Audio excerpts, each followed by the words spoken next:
Les jours de la ministre des Sports Narcisa Mouel Combi sont comptés. Lundi 28 août, on a appris qu'il avait été contraint à la démission par le chef de l'État.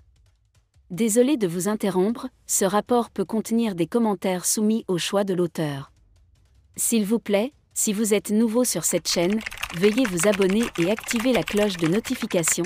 De cette façon, vous serez averti lorsque nous publierons de nouveaux rapports sur cette même chaîne. Merci. La ministre Mouel Combi sera-t-elle remplacée par la ministre des Sports ?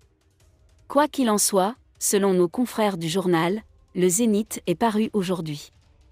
Selon les instructions du chef de l'État, Sergi Abuem a été rétabli au poste de président de la Fédération camerounaise de volley-ball.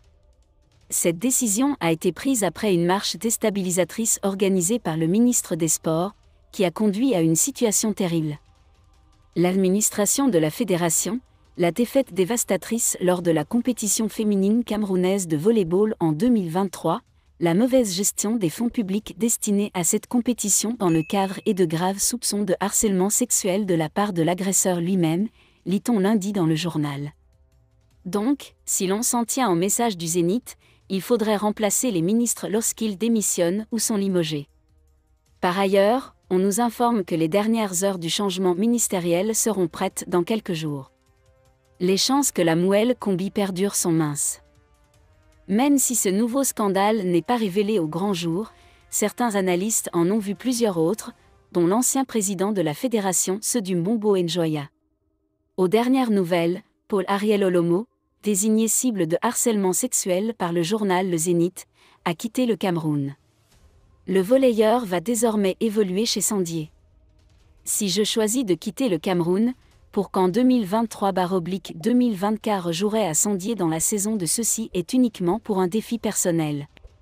Car même si j'ai participé à de nombreuses compétitions internationales avec l'équipe nationale, d'une part j'espère qu'à ce stade de ma carrière je pourrai influencer le monde professionnel, d'autre part je veux aussi évaluer mon niveau et mes qualités.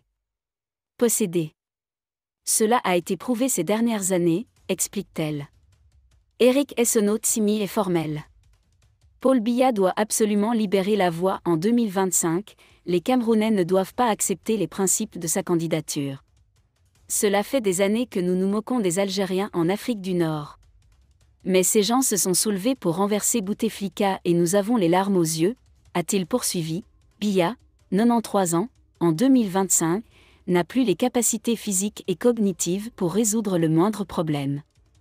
À cet âge, nous devons manger et dormir.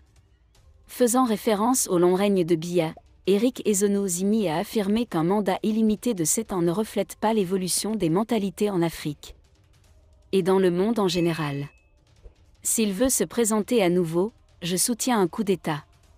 Nous vous rappelons qu'il est au pouvoir depuis le 6 novembre 1982, Paul Biya a 90 ans, dont 41 ans passés au plus haut niveau de l'État camerounais, et envisagerait de céder le pouvoir à son fils aîné. Merci d'être resté avec nous jusqu'à ce point, comme toujours pour promouvoir la liberté d'expression. Laissez vos opinions à ce reportage dans la section commentaires ci-dessous. Si vous avez aimé cette vidéo, merci de liker, partager, commenter et surtout vous abonner à la chaîne. Et on se retrouve très vite pour une prochaine vidéo.